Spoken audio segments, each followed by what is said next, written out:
سب سے عقل مند ترین بندہ وہ ہے جو اپنے عیب کو دیکھنے کی بصارت رکھے.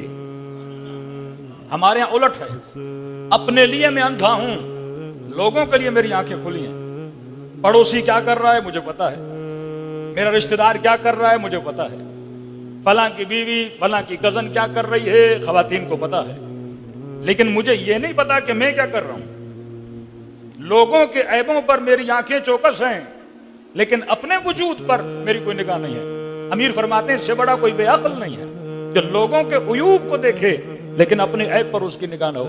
بھائی فلاں نماز پڑھتا ہے نہیں پڑھتا وہ اس کا مسئلہ, وہ حجاب کرتی ہے نہیں کرتی وہ اس کا مسئلہ, اس کا بیٹا کہاں پڑھ رہا ہے کیا کر رہا ہے وہ اس کا مسئلہ, اس کی بیوی کس سے بات کرتی ہے وہ اس کا مسئلہ. لیکن یہ تو بتاؤ آپ کیا کرتے ہو, آپ سے آپ کا پوچھا جائے گا.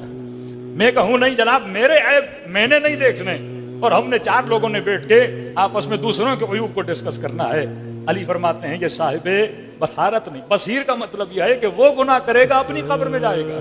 تو نے اپنے گناہوں کو دیکھنا ہے, تم نے اپنے عیوب کو دیکھنا ہے. فرماتے ہیں ایک